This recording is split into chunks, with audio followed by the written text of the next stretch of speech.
It's Kevin Kietzman, Uncanceled, on 95.7 FM, KCMO Talk Radio. Good morning, Kansas City. Welcome to Uncanceled on KCMO Talk Radio. It's cold in this cow town, but we're glad to have you with us on this cloudy Friday morning where the worst is yet to come. Gary Lezak will join us at 10:30 from weather2020.com live with the latest on what to expect with a winter storm that will hit Kansas City and is going to bring up plenty of punch this weekend as well as far as snow is concerned. Apparently the whole city knows it because every grocery store you drive by is packed with cars. Do people not have food at home? What's this about? I mean, by Sunday it's over. How many Kansas Cityans don't have 36 hours worth of food in their house? I've yet to figure this out. But the grocery stores are packed, and the only thing I would recommend is make sure you have something warm in your car and a full tank of gas. In case you got to go somewhere and you get stuck, be ready for that. But other than that, I think most folks are going to be just fine at home. Gary Lezak, 10:30. Coming up in just a few minutes, Mark Alford will join us at 10:20. Great congressman from the state of Missouri. We had some really interesting stuff passed yesterday that didn't really come off as news. Nobody's talking about it.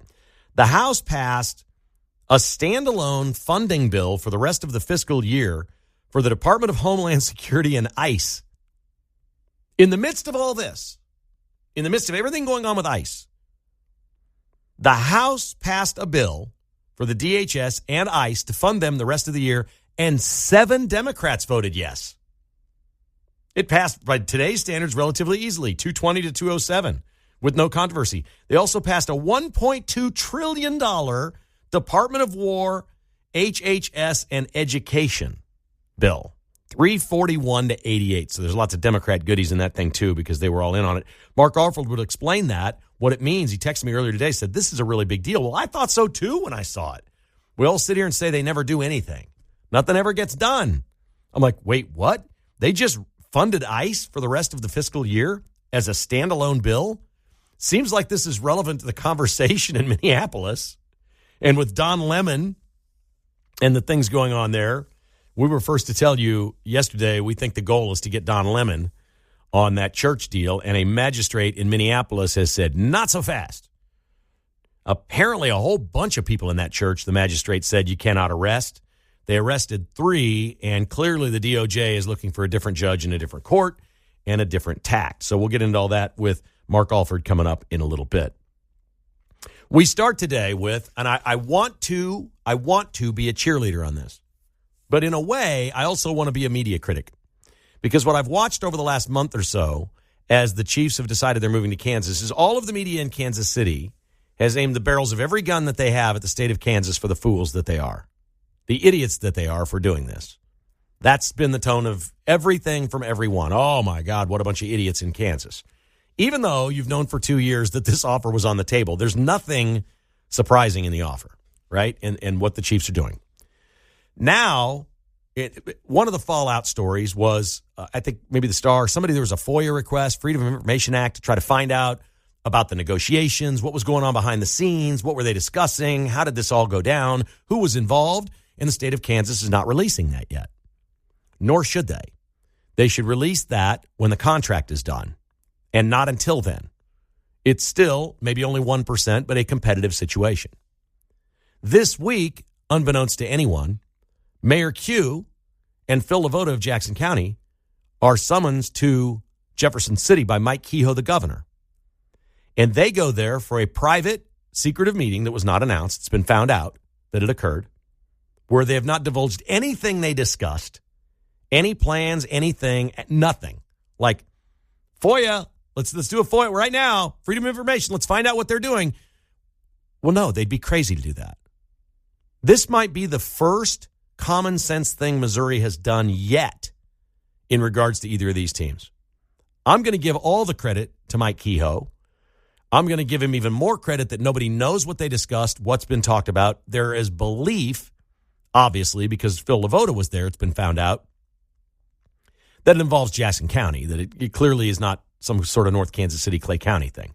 That's not it. So it's Jackson County and Kansas City, Missouri. And so you have diametrically opposed Mayor Q and Mike Kehoe, and somewhere in between them is Phil Levoto. I'm convinced of that. I don't think Phil LaVota is a conservative, but I don't think he's Mayor Q. I think if you ask Phil LaVota, should people be running interference for ICE, he'd probably say no. I think that's true. I think most people would say that if they are not Democrat politicians or radicals out in the streets doing what they do. So Missouri is doing the right thing here. It's quiet. It's stealthy. They're trying to find a way to match the offer from Kansas. It's not being publicized in any way as saving the Royals from moving, because we've also had these false media reports that Kansas is dead, that the Royals can't go to Kansas. They're not going to Kansas. The offer's pulled. It's dead. The Royals are not going to Kansas. Well, if that's the case, then where's the reporting that, thank God, Mayor Q, Phil LaVota, and Mike Kehoe are going to keep the Royals from moving to Nashville, or keep the Royals from moving to San Antonio or Oklahoma City? Those names have all been floated around Kansas City. But that isn't the narrative, is it? No, they just are having a secret meeting, which they should. This is the smartest play Missouri has made yet. Keep it private. Keep it in closed walls in Jeff City. Share it with the Royals. The Royals are not going to be a leak. I promise you, they're not leaking. And don't leak yourself. This is the time to stand down, Mayor Q, and not, grab a microphone and say, I'm still committed and it's going to happen and we're certain that the Royals... Nothing. No bravado. Don't brag that you're going to get it done. Nothing. Radio silence. Do the work and let the results speak for themselves. You can still keep the Royals in Missouri. Now, I think they're getting serious about this for the first time, because what this is really about is ego. Mike Kehoe doesn't want to be the governor that lost the Royals and the Chiefs. Mayor Q doesn't want to be the mayor that lost the Royals and the Chiefs. Phil LaVota, maybe he's a long-term player and wants to run for county executive and all those things. I don't know, but he certainly doesn't want to be the guy that was presiding interim over Frank White's mess and lost the Royals and the Chiefs. None of them want to do this. It's more personal for them now than it's ever been. If that's what it takes for them to get their ducks in a row and put a competitive, real offer with a real site out there for the Royals, that's great. That's great for everyone. My personal opinion is state of Missouri is still a massive underdog for the Royals, because there's a 70% offer on the table in Kansas, which no Major League Baseball team has ever had. I don't know what the city and county can come up with. If they come up with 5% or 10%, they get to 60%. Maybe the Royals say, look, 60% downtown is better than 70% 119th and Knoll. That's reasonable to me. But you got to do something. There has to be something from Kansas City and Jackson County along with Missouri to make the Royals even consider it. Right now, there's no offer in Missouri. There's no possibility in Missouri. They got to do this quickly. They have to do it stealth-like. And I feel like maybe Mike Kehoe, a lot of people say this guy really gets things done, might be the guy spearheading this. This is the time for Mayor Q to check his politics at the door and say, use your ego, Q. My what people remember of me being mayor is on the line here. My reputation, it's on the line. Follow Mike Kehoe. It's Missouri's best chance. Also, I don't know if anybody saw this. Do you know the rapper Trey Songz? You heard of him? You know the story, Mark? Was he the one that got hit at a concert? No. Trey Songz was at Arrowhead in 2021 at the AFC title game. Oh, yeah. And he wanted the cops to come help him because he was getting heckled by fans. I don't know if they knew who Trey Songz was. He had a stocking cap on that day and glasses, and I don't know. But he didn't like it. And then the cops came because he called them to where he was in the stadium, and they wound up arresting him. Apparently he was the problem, which goes along with his career. Who was it? Young Boy? Was that the guy's name at the concert last year where they beat up the usher? Young Blood. Young Blood? Or maybe it was Young Boy. Young Boy? A lot of youngs. We've had some problems with rappers in Kansas City, which is cool. This guy, this was 2021, January 24th. Yesterday, Trey Songz filed a lawsuit against the Kansas City Police Department arising from the incident in 2021. So this is 2026. Today's the 23rd. Tomorrow would be the 5-year statute of limitations, right? I need this trial. Kansas City, we need this. I'm begging for this. I want Trey Songz in Kansas City with a lawsuit against the Kansas City, Missouri police, and I want on the record which politicians are on the side of Trey Songz and which politicians are on the side of the police department. That's all I want. I want a show trial. I want a rapper here. I want all of this. I want TMZ. I want People Magazine. I want it all in my city. Please bring this lawsuit to trial. That's all Trey Songz wants is his day in court. He wants a jury, and he's suing for an unspecified amount. He wants to make the Kansas City, Missouri Police Department look bad. I need this trial. We're due for a break here. Mark Alford's about to join us. We're going to learn about what they passed yesterday in the House. This is significant for ICE and Homeland Security and a whole bunch of other things. That's next on Uncanceled. It's Fox 4 Friday here on KCMO Talk Radio. Dave Helling was in with Pete Mundo today. Coming up in a few minutes, Gary Lezak from Weather 2020 will join me about the big storm we're about to get. And now Congressman Mark Alford is here. Oh, buddy, it's a reunion day for all of us. How are you, my friend? It's great. All you need now is Mike Thompson. There you go. We could probably get him on the phone, no problem. Did you worked some years with Gary Lezak, I'm assuming? I did. I'll tell you a funny story. When I came to interview for the job that you actually wanted, I'm sorry I took that job from you. Thanks for reminding me. to anchor the morning show at Fox 4, Gary Lezak was the weather guy at the time in the morning. He and Sue Mason. And I was doing my tryout there at that little old set they had in the corner by those big wooden doors into the studio. And so I was reading a script with Sue Mason. Everything was going fine. I feel this weird something around my leg. I'm like, what the hell is this? And it's Wendy, his freaking dog at the time. I'm like, what is this dog doing? I mean, I was playing it cool, but in my mind, I was thinking, what is this freaking dog doing by my leg? And what's it going to do next? Right. Anyway, so then Gary came over and explained, oh, this is Wendy, my weather dog. I didn't know the whole shtick at the time, but that was my introduction to Gary Lezak. Yeah. A great guy. We keep in touch. I think he's living out in Colorado right now. He's got he's going to be on it a little bit. Yeah. And so we're trying to help him with some projects as well. He is a master at predicting long term. Yeah. He's got this system that he uses to do that, and it is amazing the level of his accuracy. On this show several months ago, I asked him about a forecast for the winter. He says it's going to be pretty good until late January through mid-February, and we could have some really big snowstorms then. And here we are. It's unbelievable. There you go. He did. He nailed it. At one point, the Saturday night newscast was Harris Faulkner News, Gary Lezak Weather, and yours truly doing sports. Wow. The discussions we had were amazing. And here's what's crazy. I bet. It was 3 conservatives on a broadcast. That's pretty rare. Well, especially nowadays. Yeah. Although I do keep in touch with my friends here at Fox 4. I just hung by the way, this is going off the rails, but I'm hanging. My first term in office, I didn't want anything in my office that reminded me of my TV days. I've had very few family photos in there. I didn't want to feel nostalgic at all. I only wanted to work for the people of the Fourth. I wanted to get things done in Congress, and I didn't want any distractions, especially since I sleep in my office. I spend a lot of time in my office.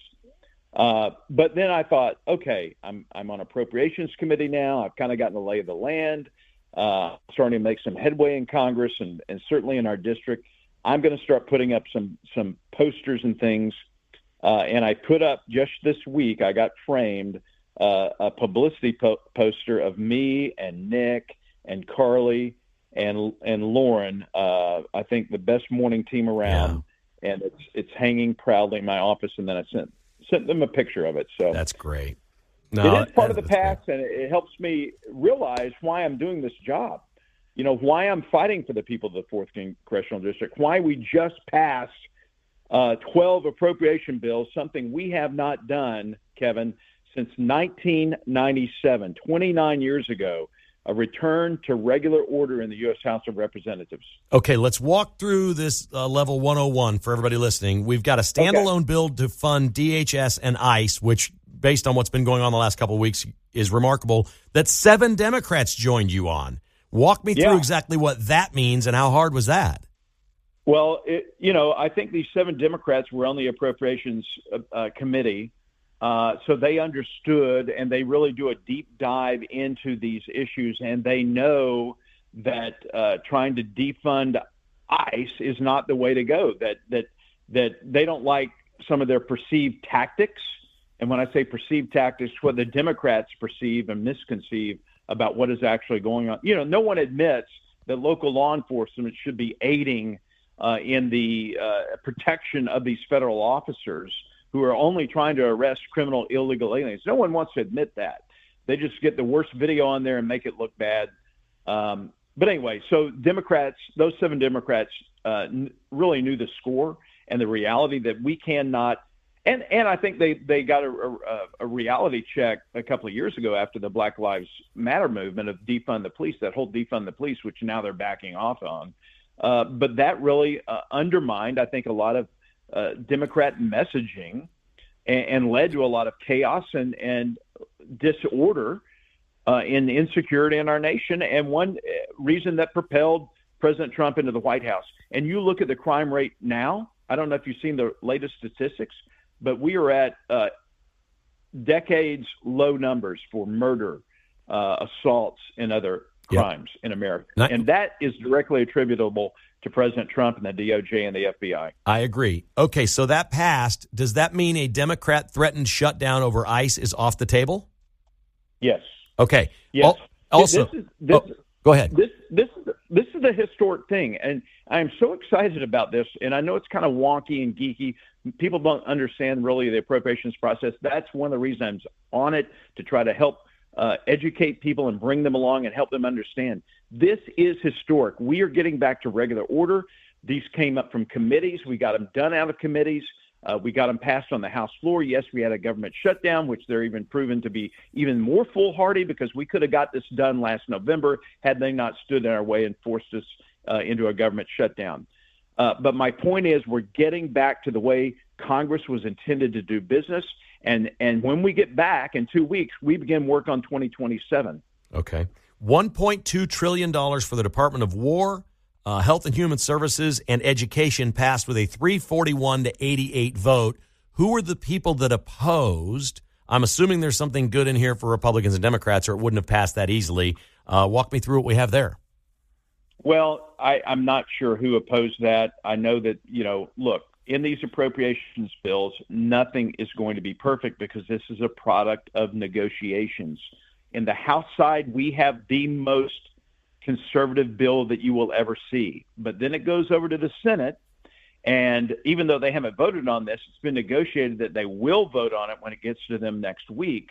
The leaders of the committee, along with the ranking member and the chair of each subcommittee, and there's 12 subcommittees, negotiate this with the Senate. And so, in order to keep our government from shutting down, there are going to be some things in there that are not perfect, but we are moving in the right direction. I will subject to anyone listening right now that a flawed bill, and I'm talking about minor flaws in a bill, I don't like them, but until we get rid of the filibuster in the U.S. Senate, we're not going to have a strictly Republican bill. Okay. And so in order to keep the government open and to win the midterms and to maintain control in the U.S. House and to keep Hakeem Jeffries from becoming Speaker on January 3rd and everything being about the impeachment of Donald J. Trump, we got our job done. Okay, we have about 30 seconds left, Mark. Let me ask this very basic question. We see Republicans hammering Democrats and Democrats hammering Republicans all over TV and social media all the time. Are you telling me that as you're working together now, that the work being done behind the scenes is more cordial than what we see as voters? I would say yes, especially on the Appropriations Committee. I do want to make it very clear, though, I do not compromise on our values, our morals. I will help negotiate the bill. I'll give you a good example. PEPFAR was a program designed to help people with AIDS and other diseases. We have about 10 seconds. Diseases in Africa. Some people wanted to scrap it all together. We kept that, and we're phasing it out. The taxpayers will not be paying for that anymore after 5 years. But that is a negotiation. That's what I'm talking about, kind of having this attitude of we can get things done, don't compromise, but negotiate. Mark, great work. Thank you so much, man, for coming on and sharing this with us. I think it's bigger news than's being promoted right now. You're the best. We always appreciate having you on right here. Thank you for the time, Kevin. Take care. All right, he is Mark Alford, 4th District Congressman from the great state of Missouri. They passed a whole lot in the House yesterday. Uncanceled continues. right after the news. It is always an honor to have my good friend Gary Lezak on Uncanceled here on KCMO Talk Radio. His site is weather2020.com. He is, well, it's becoming ridiculous how good he is at long-term forecasts. The last time we had Gary on was maybe November-ish, October, and I asked about how this winter was going to go. And he said, I think it's going to be pretty mild until late January or February, and that's when the big storms could start hitting. And here we are. He is the fourth Fox 4 person on this station today. Dave Helling was in with Mundo. I just had Mark Alford on. Now you're on. There was a brief period of time where all four of us worked there at the same time. That is crazy. I know. I remember when Mark Alford started. Yep. And so, and I gave him advice. He actually listened to me. He said that Wendy came up one time and rubbed his leg, like his first week there or something, and he was like, what's going on? Why is there a dog here at this TV station? Yeah. It was great. And he's maybe single-handedly the reason I left. Wow. I tried to get that morning show gig, and they wanted to keep me in sports, and they hired him, and so I went to radio.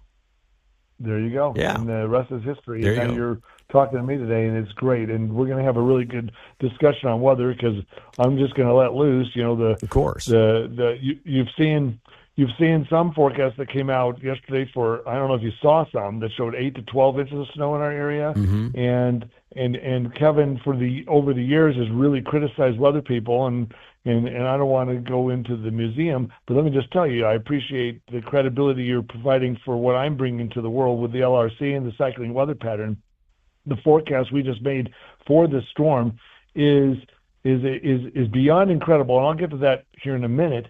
But that doesn't mean Kansas City is going to be majorly impacted. The major impacts are in Arkansas, in Oklahoma, in southern Missouri, and Kansas City, as always, is on the edge. I can't stand it, but we are often on the edge. So this forecast for the amount of snow is definitely in question right now, Kevin. Okay, so let me first go back to my criticism of meteorologists. It's never about missing a forecast. I get that. My problem was started with Katie Horner, to be fair here. In this whole broadcast of trying to terrify people that the world was coming to an end. That's what I hated about it. I think that's largely gone from your industry. I don't see nearly as much of that anymore. I think that's corrected. You were never like that, and everybody's been wrong. We get that. It's sort of a science, but it's not a perfect exact science. So here we go. This is going to be a 2-wave snowstorm. Is that what we're looking at? And wave number 2 is fading away. So now it's down to a 1 wave and maybe just a little blip of the second wave that's going to go farther down to the south. The first wave of snow is going to come in later this evening, tonight, maybe as early as 9 or 10 o'clock. It might start snowing lightly. Then it's going to be a nice, pretty good snow between midnight and 6 in the morning. So if you're way up in northern Missouri, Maryville, Trenton, Chillicothe, and you might have some listeners up there, I'm not sure, but 1 inch of snow is what you're going to get at the most. Dusting to 1 inch of snow up there. When you get down to the St. Joseph area, down to Kansas City, I think it'll be 3 to 4 inches of snow from the first wave. And since there's not going to be a second wave, that could be it. So 2 to 5 inches of snow along the north of I-70 is a good forecast, and 3 to 6, maybe 4 to 8 inches of snow down farther to the south. And if you go a little bit farther south towards Lacine, you get to Harrisonville, you get to Clinton, Missouri, you get down to Lake of the Ozarks, then it's 7, 8, 9 inches of snow, and then you get down to Joplin and Springfield, and you're at a foot. So it is that close. And Kevin, when it's that close, one slight change could lift that up into Kansas City. But the exact same thing often happens. One slight change the other way, that dusting to 1 inch in Maryville is all of a sudden over Kansas City. I don't see that happening. I see us getting it, 2, 3, 4 inches of snow. The roads will be snow-packed. It's brutally cold. It's going to be down near 0 degrees. But there's another factor. This is not a wind storm. So there's no blizzard from here to New York. I mean, New York City might have 15 inches of snow. That's going to affect the grid, and so there's going to be a big snow and some ice farther south. So there's going to be impacts for travel around the country. And I'm coming to Kansas City on Monday. I'm speaking to farmers on Tuesday in Olathe, and then Wednesday I'm heading back. So hopefully my flight isn't a problem because I got to get down there. But that's the situation. Okay, so you've gained a lot of national recognition and probably global recognition for your long-term forecasting, and you predicted this the last time you were on, that this is about when winter would hit us. Late January through mid-February is what I recall you saying. So we're going to give you that one. You've already nailed that. Here's my question. It's 10:40 a.m. right now. You think this thing could be here by about 10 o'clock tonight. So we're within about 12 hours of it possibly landing and hitting the Kansas City area. How much closer or exact is it 12 hours out as opposed to, like, if you take a look at this thing at 7 o'clock tonight when it's 3 hours out? You feel pretty good 12 hours out that you know what it's doing? One thing that I was very good at is when I'm on the 10 o'clock news, when I became chief meteorologist at KSHB, if the data changed, if the new data came in like at 10:05, I can quickly make a decision. So, yes, every hour the forecast can change and likely will change a little bit. However, I'm very confident. But at 7 o'clock tonight, we'll see the area of snow. I think it's going to be expansive. It'll be exciting. If you are a weather enthusiast out there, you're going to love looking at radar. It's going to be exciting. It's going to be a large area of snow heading in, marching our way, and it's going to move in around 10 o'clock, 11 o'clock, midnight tonight. Often I say that, okay? Then we get to 7 o'clock, and I'm like, oh, man, it's down the northern edge of Wichita. It's missing us. There's always that possibility. This situation, I'd say that possibility is 5%. 95% chance it's going to do what I'm telling you right now. It's going to come in about 9, 10, 11 o'clock tonight. It'll start. It'll snow 2 or 3 inches, 4 inches maybe by morning.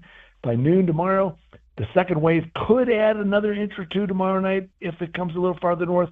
But otherwise, the first thing, Kevin, for my own psyche as a meteorologist and a forecaster, because we're predicting the future. Remember that. Mm-hmm. And when you're predicting the future, it's always scary. But when it snows and it starts snowing, that's the first thing. We conquered one thing. We said it was going to snow. Then 1 or 2 or 3 inches, it's all white. Everyone's like, oh, they got it right. Deep breath for the meteorologist.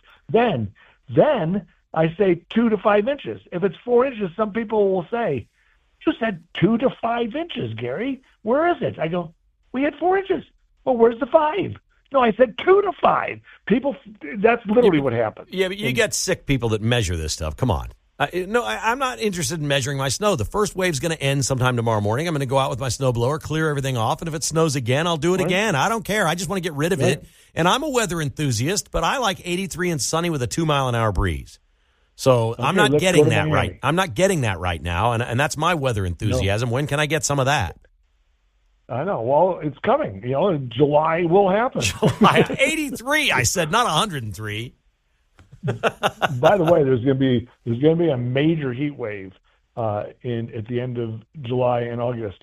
The pattern is cycling regularly. And remember, I'm coming to Kansas City. I'm coming to Kansas City speaking to the Ag Risk Solution Conference, and about 100 farmers that are there. I was there, talked to 1,000 farmers just a couple of weeks ago at FarmCon. But I'm talking to these guys. I've been there about 7, 8 years. It used to be in Manhattan, this conference. I would drive there and say hi to all these guys. But on December 17th, they had me make a forecast for this week. And I said, there will be a major storm that we will be talking when I come to talk to you on January 27th. Yeah. And here it is. That's unbelievable. I mean, that's better than 12 hours out telling me what's going to happen, I think. That's really remarkable. Okay, so a couple of things here. You said a major heat wave. Are we going to hit 100 this year? You're talking about over 100 in Kansas City. I don't think we hit 100 last year, did we? No. In most years we don't. So do you think we'll hit over 100 with this major heat wave in the summer? Right now, I say very good probability. Yeah. So when I say a major heat wave, I'm talking it could last only 1 week, I hope. I hope it's not more than that, because that will start impacting corn and soybeans and some of our customers out there. But I do think in that period, late July and early August are the hottest time of the year anyway. So, yeah, it's going to be hot then. But I'm talking instead of 93, 94, it'd be 103, 104. All right. That's what's coming our way. That's great. We got you on record here. This is great. And we didn't have 100 last year. And I always make fun of the global warming people. I'm like, we don't even have 100 degrees here. We've had 1 million days like that in my lifetime, and we haven't had that. So we're on record. Expect really hot temperatures late July, early August. I like that. The other thing is, what do you know about June for the World Cup? Is there a chance it's going to be wet? around the World Cup? Is the weather going to be mild? Do we know anything yet about June? It's such a good question, and I haven't done the analysis. You would think that I would have by now, but no one's asked me yet. I'm asking you. I'm glad you asked You that. take all the time in the world you need over the next couple of months and text me when you have a World Cup forecast, a long-range one, and we'll have you back on. Let me come on here and on your podcast because let's talk about that. The World Cup should hire you to do every city. Exactly. Okay, if you wonder, is Weather 2020 going to blast off? You gave me this whole spiel about how we're being accepted around the world. We are not. This is a discovery in science, and we are not accepted. The scientists and the meteorologists push back. They do not believe I can do what we are doing and what I discovered 40 years ago, and it really traces 80 years ago. So it exists. We made this prediction for this storm. I predicted a major ice and snowstorm, which is what it is. And it isn't just me arbitrarily saying at the end of January it's going to be a winter storm. But aren't you breaking down a lot of the things that all the climate alarmists have been pushing on us for decades? Yes, like this storm's going to be talked about. There's even right now people are saying exploding trees. There's no such thing. If you hear this on the internet today, and you'll see AI versions of trees exploding, okay, with someone standing right next to one. It's fake. It is not real. It can't be done. You've never heard of exploding trees in your life, Kevin, which it's made up. Right. Well, we need we got all these Fox 4 people on. We need to get Kathy Nelson at the Sports Commission on, and that would be 5. And then we can talk to her about hiring Weather 2020. There's a huge World Cup slush flying around Kansas City. There's millions of dollars everywhere. You should get in on that, man. We got to get Kathy Nelson to get you in the slush fund. Yes, absolutely. They're never going to have me in their I'm never getting in their slush fund, but I think you got a chance, man. Talk to Kathy about it. Sporting KC, the Royals, Chiefs, all customers of Weather 2020. These teams that are coming here should be getting the long-term forecast right now. Right. And I think the Chiefs should hire me as the meteorologist on the sideline. Just a couple $100,000 a year. I'll stand on the sideline and give them the forecast. It'd be better than those referees. Well, they're all-star crews this weekend, so we got that. Real quick, we got to run here, Gary. Who you have winning the Super Bowl? I grew up in Los Angeles. I was a Rams fan. I transitioned from a Rams fan to a huge Chiefs fan because they moved to St. Louis. I couldn't stand St. Louis. I'm in Kansas City in 1992. Joe Montana came, and I became a Chiefs fan. I divorced myself from the Rams. However, it is my childhood team, so go Rams. But I do think it's going to be the Seattle Seahawks that stand there and win at the end. There you go. Weather2020.com is the website. You can follow Gary on all social media platforms the same way.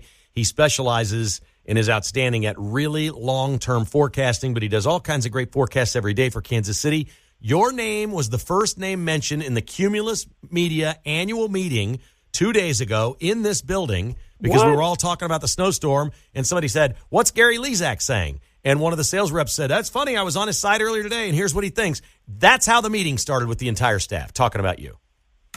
Incredible. Hey, thank you so much. And I'll be updating Facebook and Twitter and X, whatever it is, and keep you updated. Thank you, Gary. You're the best, man. Take care. All right, Kevin. He's Gary Lezak, weather2020.com, and I'm going to book him to FaceTime our next Cumulus Media staff meeting. We can just open the meeting with what Gary thinks and says. It was awesome stuff. Uncanceled continues. We got a lot to talk about with Mark next on KCMO. Mark, I know we've talked about coyotes the last few weeks. They're everywhere. Yeah. How many you seen?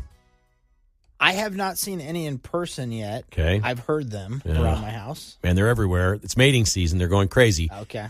How crazy are they going right now, you ask? Thank you for asking, Mark. A coyote for the first time ever swam over a mile in San Francisco across the bay to Alcatraz and climbed up on the rocks, and tourists at Alcatraz have videos and pictures of a coyote out there.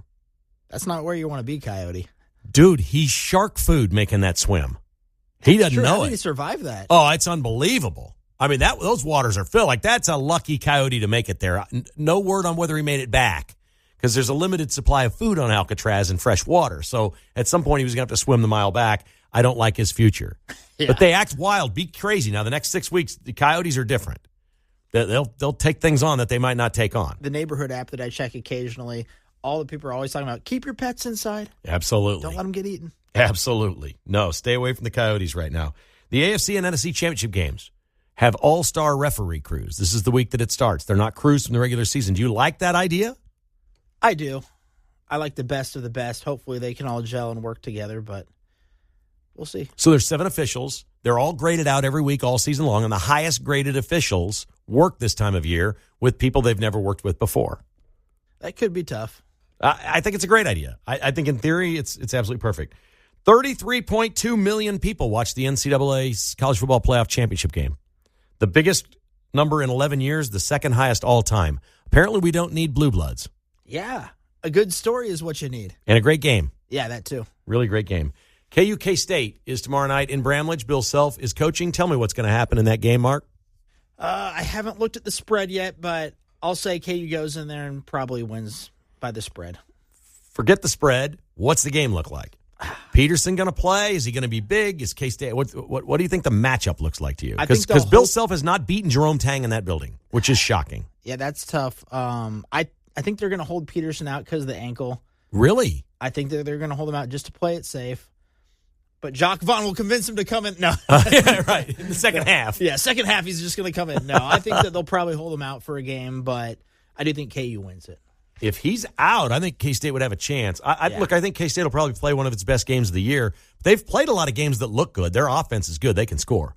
They can't defend anybody. Yeah. I'm not sure it matters defending KU if Peterson plays or not. Melvin Council will go off, yeah. KU's going to shoot 50%. I mean, that's just, it's going to happen. High-scoring game. Take the over. I think that's right, a high-scoring game. I think that's exactly right. And there was a great discussion earlier today that you guys all had about chili. So I need John's chili recipe for sure at some point because it sounds like, I mean, when I make a whole pot of chili. So he made his last week. Mm-hmm. I don't think he just makes like 2 servings, right? Yeah, it lasts him a whole week. So he's had it like every day all week? Yeah. Chilied out. Yep. I thought I had a frozen chili left over when I made some in early December. Mm-hmm. I opened the freezer door. I have 3 chilies left. Just reheat it now. Oh, yeah. It's better that way anyway. You're good to go. It's always better. Jessica doesn't eat it. I make a full pot of chili. I had a couple of bowls the week I did it, but that's been over a month ago. Yeah. Now I've got it frozen. The tip here today, if you've learned one thing from the show this week, is marry a girl that hates chili. It's all yours. You get all of it. You get the leftovers all winter long. And I crushed it. It was the best pot of chili I ever made. Have a great snowy weekend. Be safe, everybody.